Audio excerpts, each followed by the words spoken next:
Amb aquesta presentació d'avui, el meu objectiu és centrar-nos sobretot en la pintura romànica, un dels tresors que tenim, i especialment amb les cares d'aquestes figures que trobem pintades en moltes esglésies del nostre país i d'arreu. I encara més especialment voldria que us fixeu en les seves mirades, en els seus ulls, perquè aquestes mirades i aquests ulls també ens diuen moltes coses de l'autor que va fer aquestes pintures, de l'època i fins i tot del sentiment que volien transmetre a través d'elles mateixes.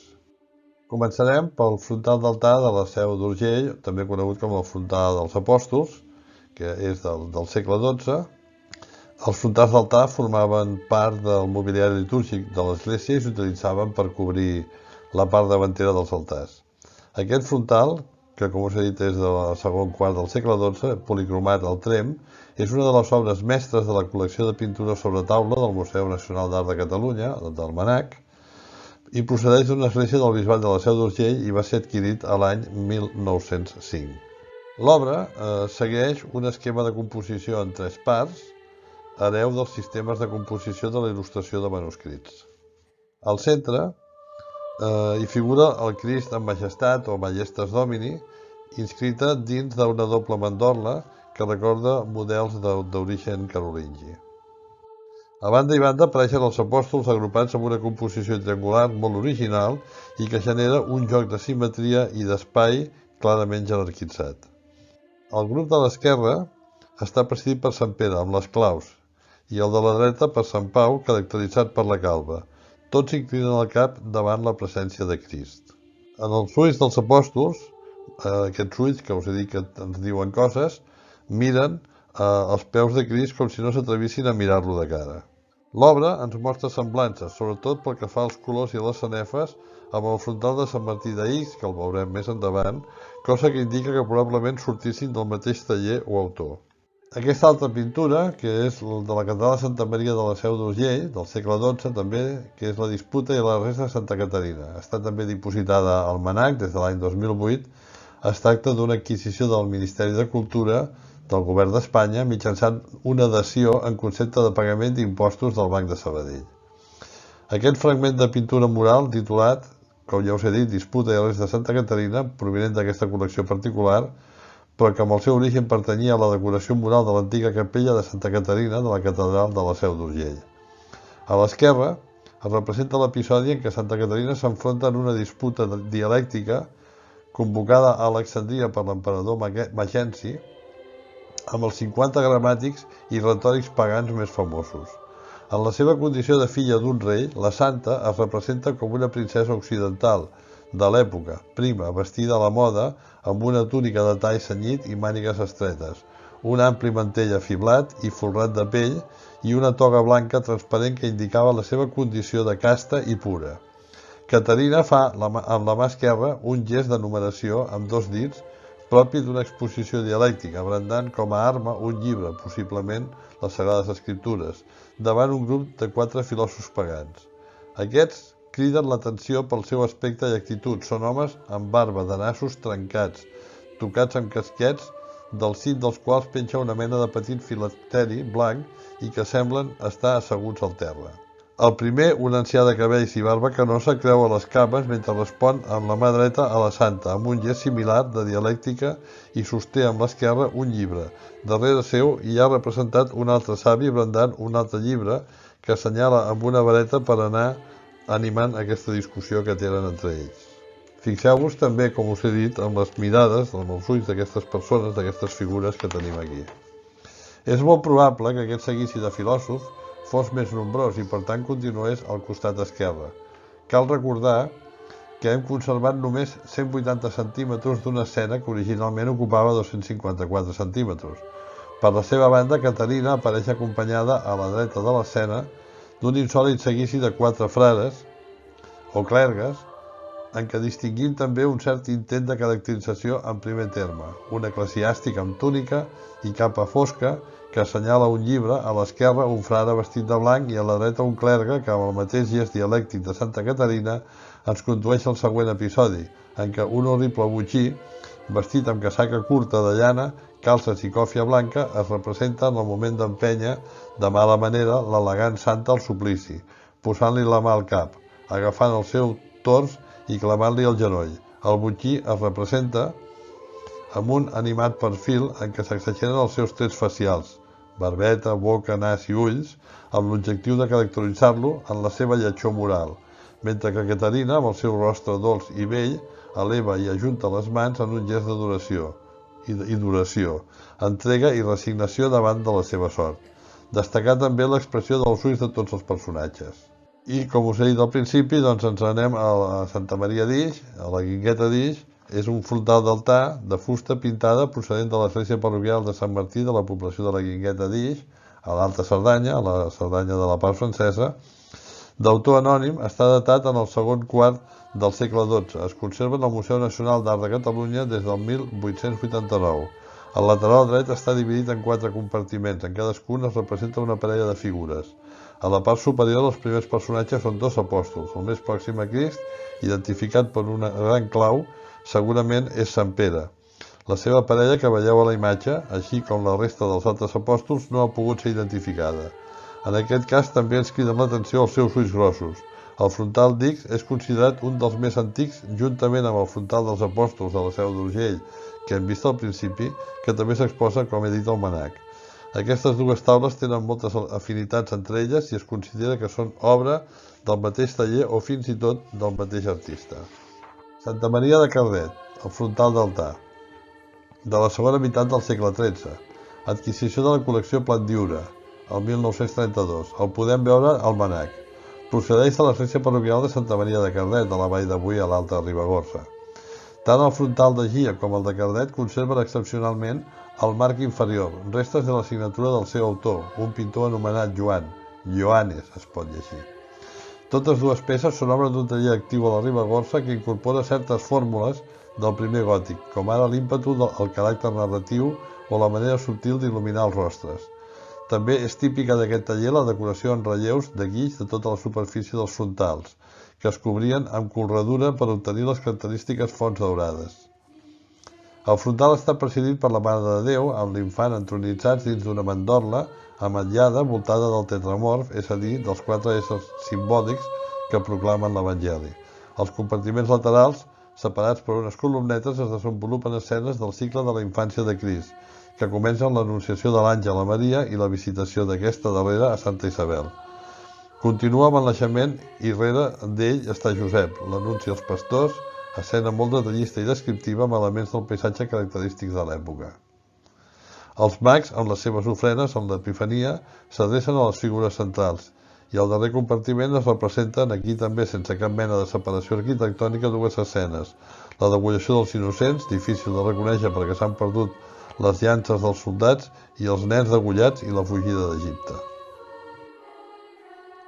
I com no podia ser d'altra manera, també parlarem detingudament de Sant Climent de Taüll, aquesta obra mestra del romànic català, que ha esdevingut tot un símbol. I com us he dit, ens entretindrem una estona per analitzar amb certa profunditat aquesta obra. Com totes les anteriors, els originals estan al Mnac i des de fa un temps a l'església, d'on procedeixen, Sant Climent de Taüll, s'hi projecta un magnífic mapping molt recomanable. Aquí tenim una mica la descripció que podríem fer d'aquest conjunt, de la part d'aquesta pintura, de tota aquesta obra d'art, i la podem dividir en 3 parts. A la part superior doncs, tenim el característic Pantocràtor de Sant Climent de Taüll. A la part del mig doncs, tenim una representació dels apòstols i després la part inferior que està menys conservada i que per tant doncs, no és massa visible. La part de dalt, sobre de la pintura del Pantocràtor, doncs tenim també 2 pintures, per una banda una mà divina que assenyala amb un raig de llum i a sobre d'ella l'anyell de Déu.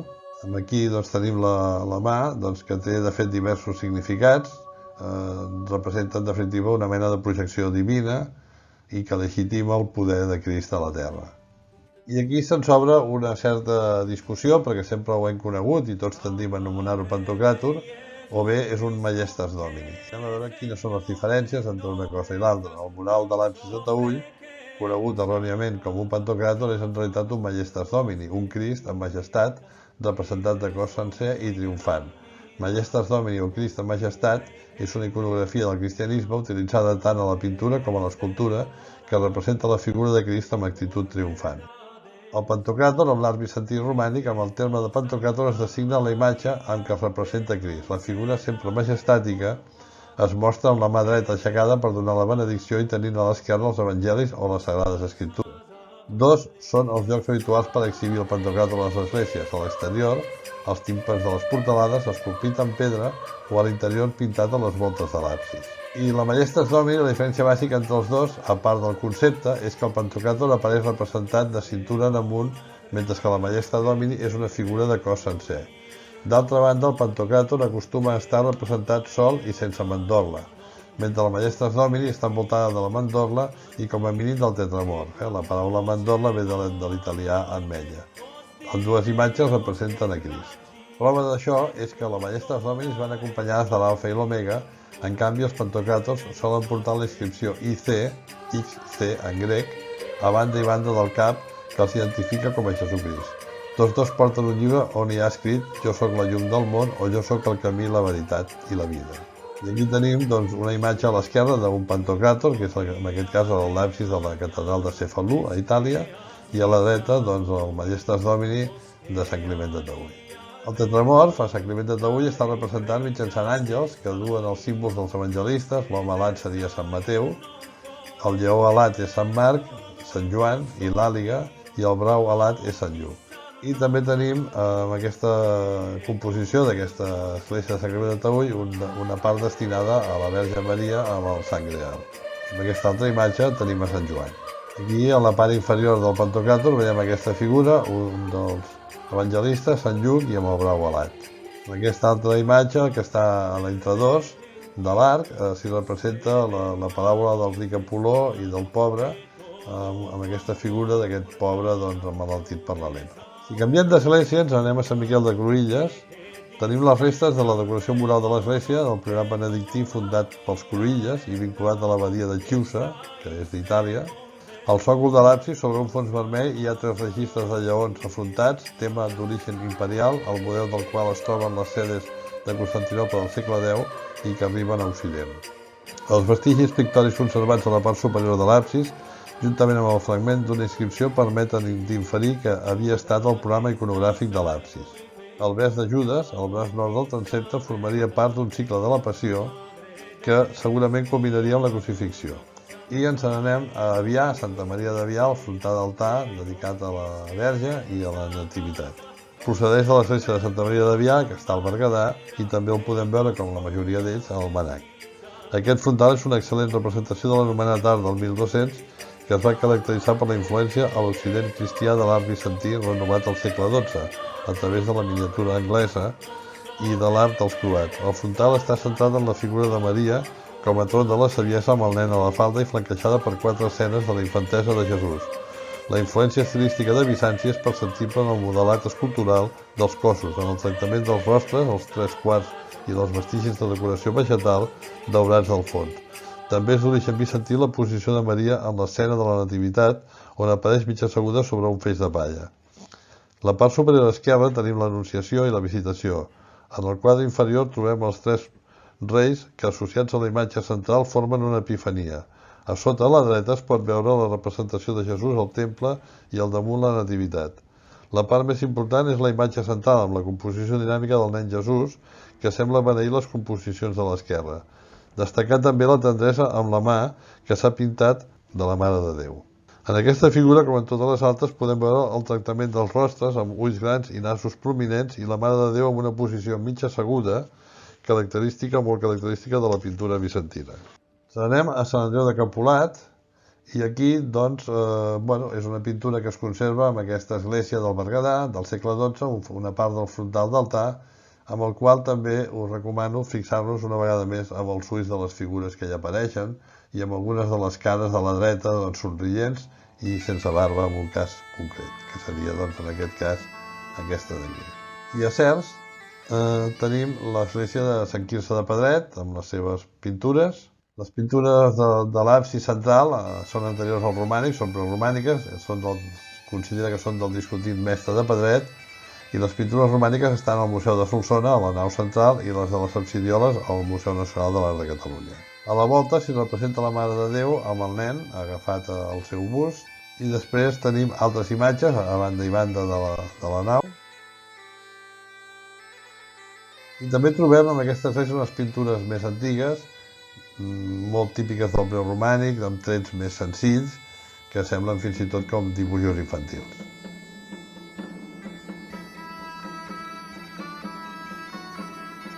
Al mur apareix la paràbola de les verges prudents i de les verges fàtues, segons Mateu del 25-13, les primeres assegudes a la taula al costat de Crist, les segones dretes a fora. Així s'al·ludeix al judici final, ja que només els que estiguin preparats podran entrar a la casa del Senyor. Aquí tenim la imatge de les verges fàtues. Aquesta és la reproducció que es troba a l'església in situ. I aquí la de les verges prudents. A Sagàs tenim Sant Andreu de Sagàs, un altre municipi del Berguedà, a un frontal d'altar del segle XII, on podem veure el Museu Episcopal de Vic. Aquest frontal d'altar està presidit per la figura de Crist, amb Pantocràtor beneint amb la mà dreta i amb el llibre amb el monograma IHS a la mà esquerra. Està envoltat pels símbols del tetramorf, Sant Joan, Sant Marc, Sant Mateu i Sant Lluc. En els 4 compartiments s'hi representen les següents escenes i llegendes de la vida de Sant Andreu. Un grup de dones i 2 infants enfilats contemplen la mort del procònsol, el sant portat a la presó, el procònsol Egeas ordenant la crucifixió del sant, i finalment la mort d'Egeas i la crucifixió de Sant Andreu. Fixeu-vos en la composició d'aquests dibuixos, també una mica senzills, que semblen també una mica infantils, i amb la cara del que clava el ganivet a l'esquena de Sant Andreu. I a Das anem al frontal d'altar de Santa Maria de Mussoll, i amb la representació dels Reis i del rei Baltasar, que conforma una mena de narració contínua sobre el paper de Maria en la història de l'encarnació i de la salvació. Al registre superior, el viatge dels mags a cavall per adorar el nen Jesús. A Ossó tenim la Mare de Déu del Coll.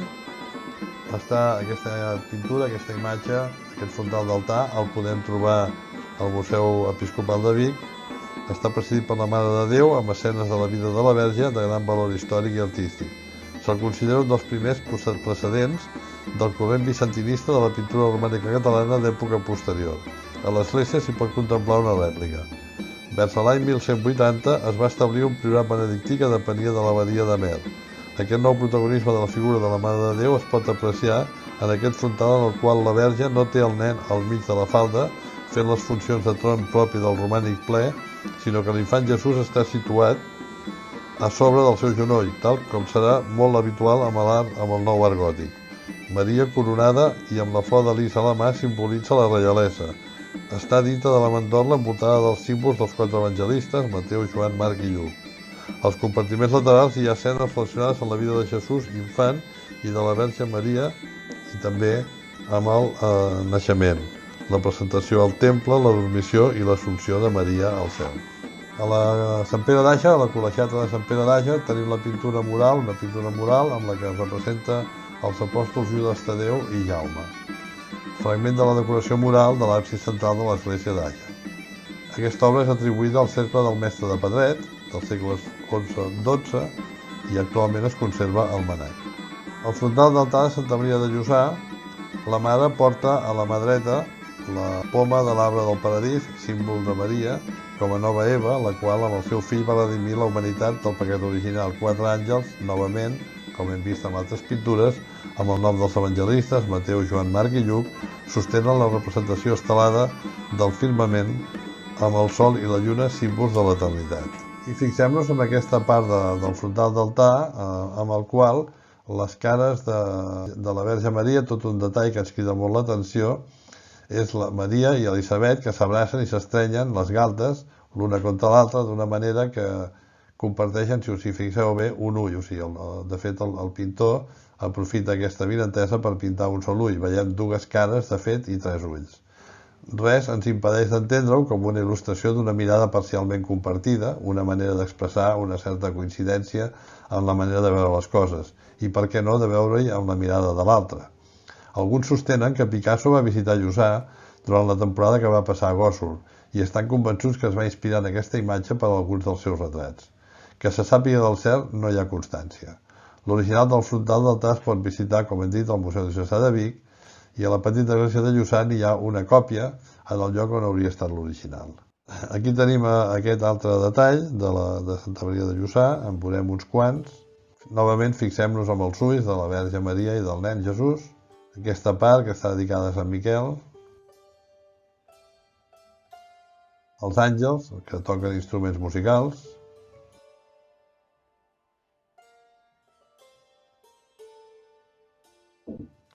I aquest detall que teniu ampliat a la dreta d'aquesta creu, també pintada, i de la cara de Crist i dels seus ulls. I amb aquesta darrera, que està en un dels laterals, apareix una escena iconogràfica nova, es tracta de la coronació de la Mare de Déu. Ens anirem a Sant Pere de Casserres, al municipi de les Masies de Roda, al seu claustre, on també s'han trobat alguns fragments de pintures murals. Es conserva encara un petit fragment de la pintura mural aquesta, que sembla representar el cap d'un ocell. Malauradament, la gran majoria de fragments de la pintura mural procedents d'aquest monestir es conserven en una col·lecció particular i no s'hi té accés. Però en aquest cas he volgut posar aquesta imatge amb aquest ull. I ens n'anem a Tavèrnoles, a Sant Feliuet de Sabassona, que ha estat restaurada pel Centre Excursionista de Vic, l'església, que li ha retornat la fesomia primitiva que tenia i en la qual també hi ha aquestes pintures. I si ens anem al conjunt episcopal de la Seu d'Ègara, dels segles IV al segle XII, tenim d'entrada Sant Miquel amb unes pintures a la volta absidial, amb un detall dels apòstols que una mica ens recorden aquests jugadors o entrenadors de futbol d'avui en dia que es tapen la boca perquè no es pugui llegir els llavis el que estan dient.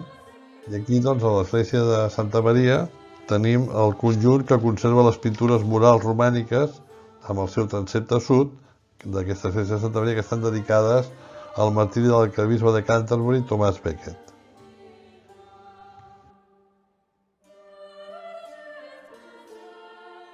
Novament, aquí fixem-nos amb les cares i amb els ulls, especialment amb la cara del botxí que teniu a l'esquerra, que és el que assassina Sant Tomàs Becket.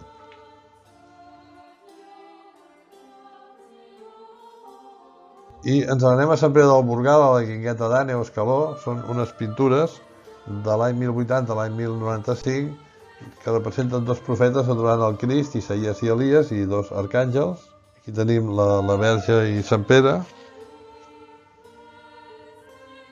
I els originals van ser traslladats al manac d'aquestes pintures, les podem veure al manac, i un detall més ampliat, els apòstols i la Verge.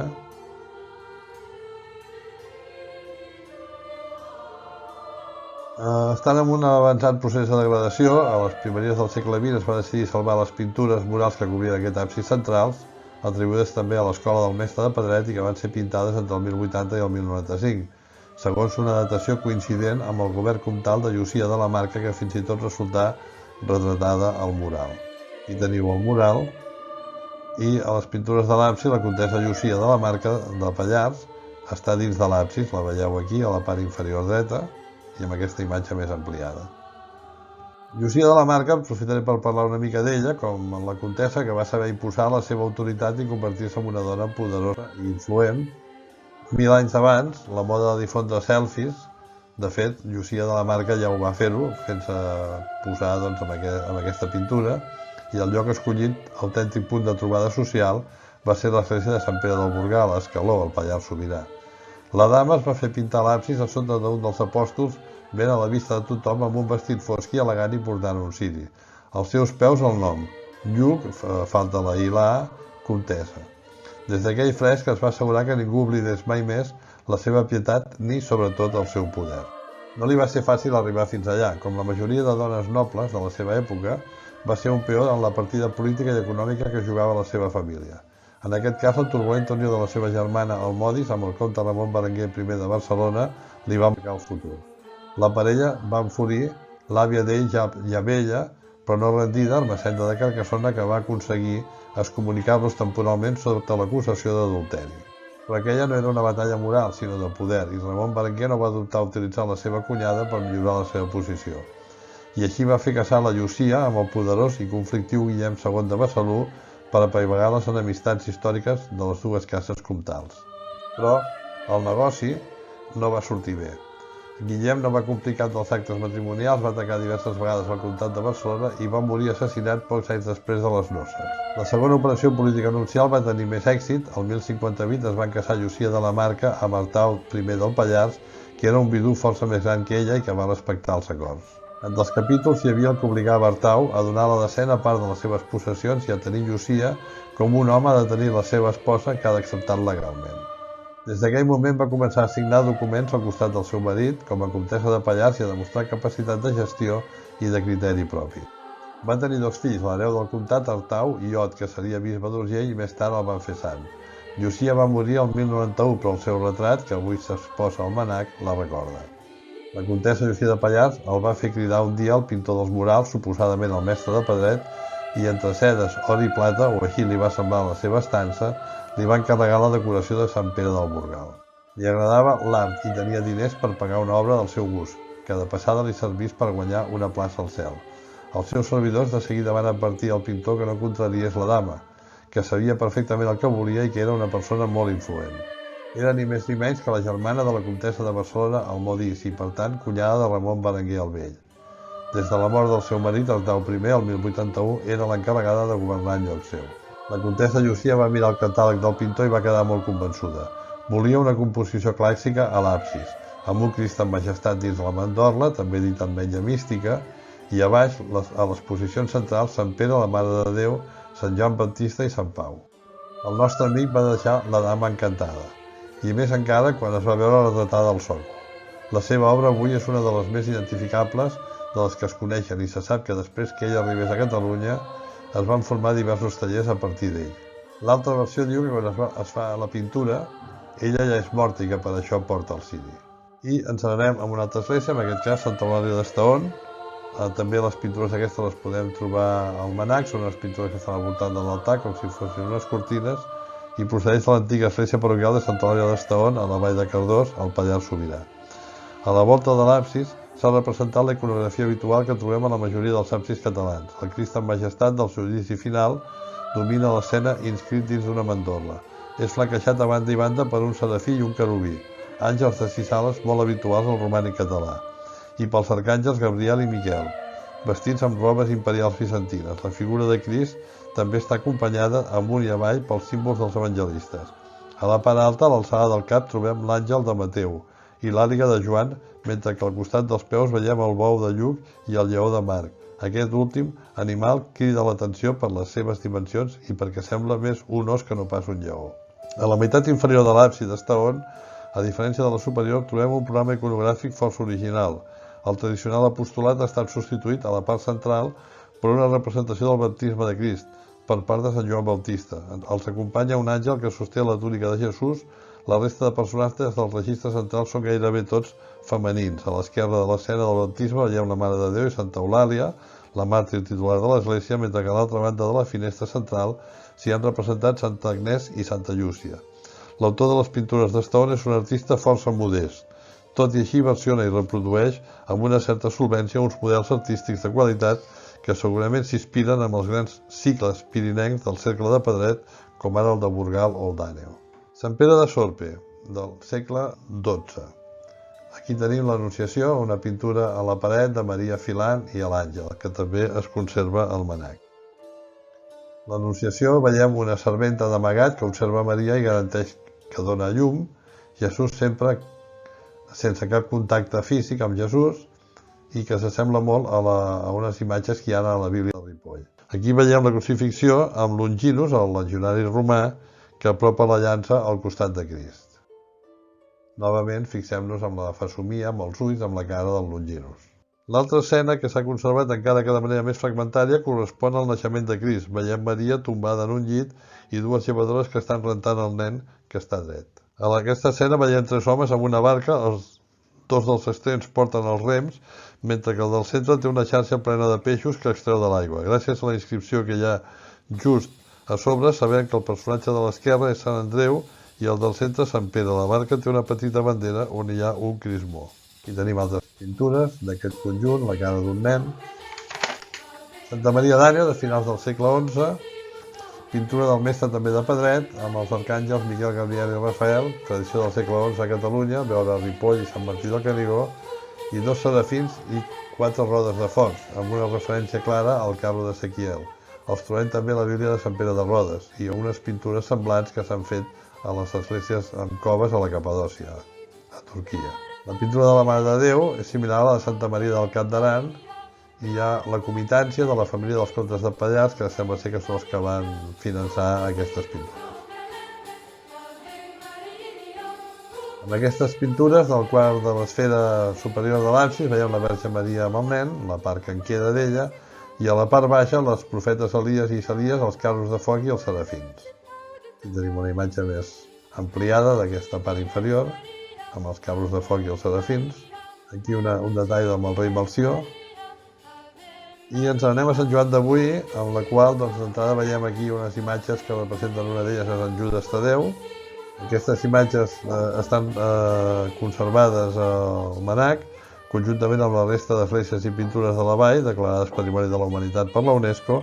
Al damunt de l'arcada més oriental que la separa la nau central lateral nord, hi trobem la lapidació de Sant Esteve, on veiem el sant agenollat amb les mans alçades pregant, a dalt a la dreta la mà de Déu, de la que surt un raig de llum que l'il·lumina, i a l'esquerra els 3 infidels que li llencen pedres.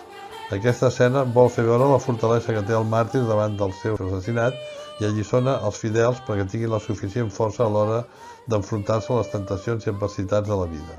La crònica del castell de Mur, Santa Maria de Mur, cal esmentar el valuós conjunt de pintures murals que guardava aquesta església en la representació del Pantocràtor envoltat dels evangelistes, sota seu la representació d'un apostolat entre les finestres, i en un registre més baix algunes escenes historiades mai conservades. Malauradament, aquestes pintures foren arrencades el 1915 i ara es troben en la major part al Museu of Fine Arts de Boston. Al Museu Nacional d'Art de Catalunya es conserven fragments dels murals d'un absis lateral. A l'Alt Àneu ens anem al poblet d'Issabarre i aquí tenim l'església de Sant Llorenç d'Issabarre amb una representació de Sant Judes Tadeu del segle XIII. Es conserven al Museu Diocesà de la Seu d'Urgell aquestes imatges que corresponen a Sant Bernabé i a Sant Judes Tadeu. Totes dues imatges estaven dins d'un arc de mig punt recolzat en fines columnes. I un frontal d'altar, novament, de l'any 1200-1230, a Ferrera, del segle XIII. Aquí també us convido a mirar els ulls del Crist dintre de la seva mandorla. I ens anem a Sant Cugat de Rabós, al poble de Cornellà de Terri. A l'interior de l'església destaquen les pintures murals romàniques de l'absis, ricament decorat amb pintures al fresc. En elles es poden veure un pantocràtor, el sol, i la lluna, els evangelistes i una cor d'àngels. Les seves característiques fan pensar que es tracta de pintures que ja mostren trets gòtics, el que fa pensar que es va pintar pels volts de l'any 1300. Aquesta seria la lluna, el sol.